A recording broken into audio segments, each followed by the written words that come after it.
Oi pessoal, aqui é a Rubiane e hoje nós vamos falar sobre as vias urbanas, um assunto que costuma cair bastante na prova do Detran e os meus alunos costumam errar bastante em sala. Então primeiro nós vamos falar sobre a definição do que é uma via terrestre. Segundo o anexo 1 do Código de Trânsito Brasileiro, via terrestre é a superfície por onde transitam veículos, pessoas e animais, compreendendo pistas de rolamento, acostamentos, calçadas ou passeios públicos, ilhas e canteiros centrais. Então, essa é a definição do que é uma via terrestre. As vias, segundo o artigo 2º do Código de Trânsito Brasileiro, elas podem ser vias internas de condomínios, ruas, avenidas, logradouros, caminhos, passagens, estradas, rodovias e praias abertas à circulação pública e áreas de estacionamento privado de uso coletivo. Então, dito isso, deixa eu voltar aqui para a gente falar algumas definições. Então, aqui ele fala que via terrestre é a superfície por onde transitam veículos, pessoas e animais, compreendendo pistas de rolamento. Você saberia me dizer o que é uma pista de rolamento? Comenta aqui embaixo para mim, para eu ver o que você acha que é uma pista de rolamento. Vou dar uma dica. É por onde rolam os pneus dos carros.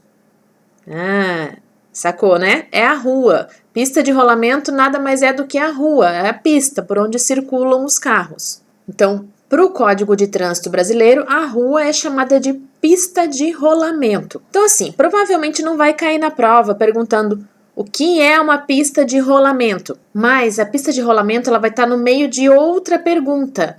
E aí, se você não souber o que é uma pista de rolamento, você não vai saber responder a pergunta. Então, é importante essas definições aqui que eu vou passar para vocês. Então, a pista de rolamento é a rua. Continuando aqui na definição de trânsito, ele fala em ilhas, canteiros centrais. Vamos ver aqui o que são ilhas e canteiros centrais. As ilhas elas podem ser usadas de duas formas principais.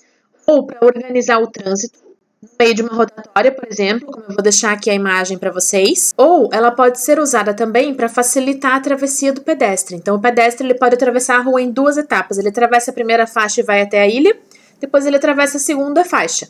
A ilha fica ali no meio da rua, ajudando o pedestre a atravessar a rua. O canteiro central divide duas pistas, assim como eu vou colocar aqui também nessa imagem para vocês.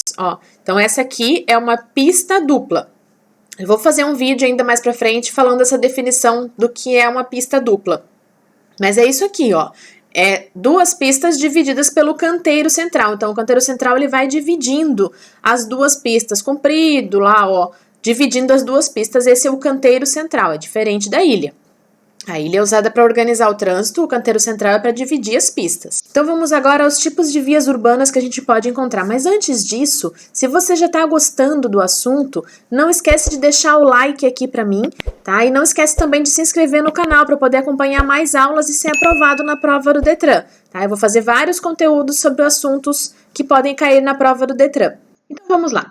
São 4 tipos de vias urbanas. Tem a via de trânsito rápido, a via arterial, a via coletora e a via local. São os 4 tipos de vias urbanas que a gente pode encontrar. Então, primeiro falando da via de trânsito rápido.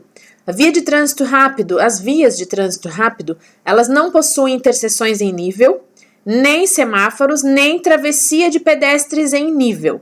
Então, aqui também já explicando essa frase. Não possui interseções em nível, que são cruzamentos diretos. Então, a via de trânsito rápido não tem cruzamento direto, não tem semáforo e não tem travessia de pedestres em nível. A travessia de pedestres em nível é a faixa de pedestres. Então, a via de trânsito rápido, ela tem o trânsito completamente livre, sem interferência nenhuma. Ela não tem cruzamento, não tem semáforo, não tem faixa de pedestres. Se tiver travessia para pedestres, vai ser por passarela, não vai ser por faixa de pedestres. Ela parece muito com uma rodovia, mas não é uma rodovia porque é dentro do perímetro urbano. A rodovia, como a gente ainda vai ver em uma outra aula, ela é fora do perímetro urbano. A via de trânsito rápido fica dentro do perímetro urbano, dentro da cidade. Para algumas pessoas, talvez seja um pouco difícil imaginar a via de trânsito rápido, porque não é toda cidade que tem uma via de trânsito rápido. Aqui, por exemplo, na minha cidade, que é Joinville, Santa Catarina, não tem vias de trânsito rápido, não tem nenhuma via de trânsito rápido aqui na cidade. Então, é um pouquinho mais difícil de imaginar para essas pessoas. Mas, como eu falei, ela parece muito com uma rodovia. A velocidade máxima na via de trânsito rápido é de 80 km por hora.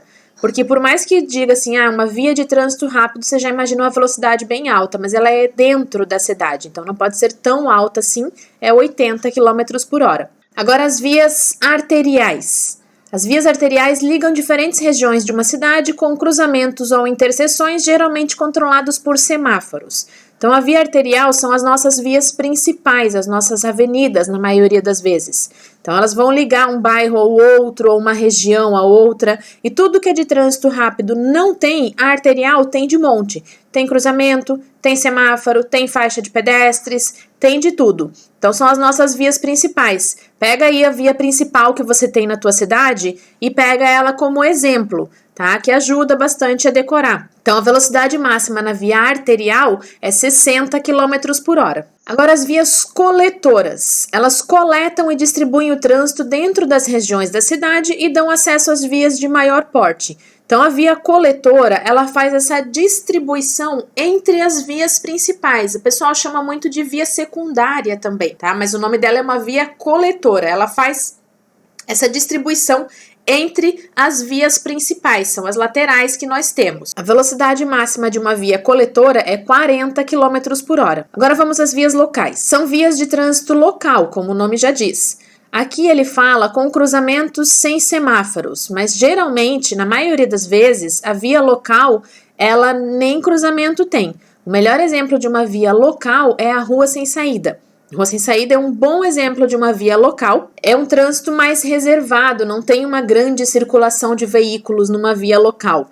Outro bom exemplo de uma via local é dentro de condomínios. Também são vias locais, que é aquele trânsito mais até restrito, pode ser chamado, né, mais reservado, com menos circulação de veículos. Então, como é um trânsito com menos circulação de veículos, a velocidade máxima na via local é de 30 km por hora. Lembrando que as velocidades máximas são essas, desde que não tenha sinalização de trânsito. Sempre que tiver sinalização de trânsito, você vai respeitar a sinalização. Então, por exemplo, na via arterial, como a gente viu, a velocidade máxima é 60 km por hora.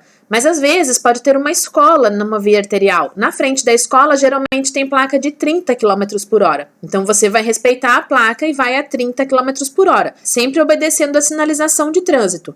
Não tendo sinalização, aí a regra geral é essa que a gente está vendo. E claro, para a prova, é essa regra geral também. As vias também têm velocidade mínima. Ela não poderá ser inferior à metade da máxima permitida no local, a não ser que a sinalização mande também, né?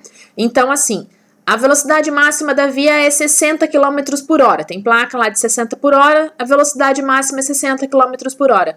Eu não posso andar menos de 30. É infração de trânsito andar em velocidade reduzida. Os radares, eles não pegam velocidade mínima, eles só pegam velocidade máxima. Até porque eu posso passar, por exemplo, num radar num congestionamento, e aí vou passar devagarinho no radar porque eu tô no congestionamento e vou ser multada? Não é justo, né? Mas eu conheço casos de pessoas que foram multadas por andar em velocidade reduzida porque foram flagradas por uma autoridade de trânsito. Então pode acontecer sim de você ser multado se você ficar andando em velocidade reduzida. Então, pessoal, eu espero ter ajudado vocês nas dúvidas sobre as vias urbanas. Se você tiver qualquer outra dúvida, comenta aqui embaixo, ou se tiver alguma sugestão de assunto também que você tenha dificuldade, comenta aqui que eu vou fazer vídeo para você, tá? E não esquece, claro, de se inscrever no canal para continuar me acompanhando. Tchau, pessoal! Beijo!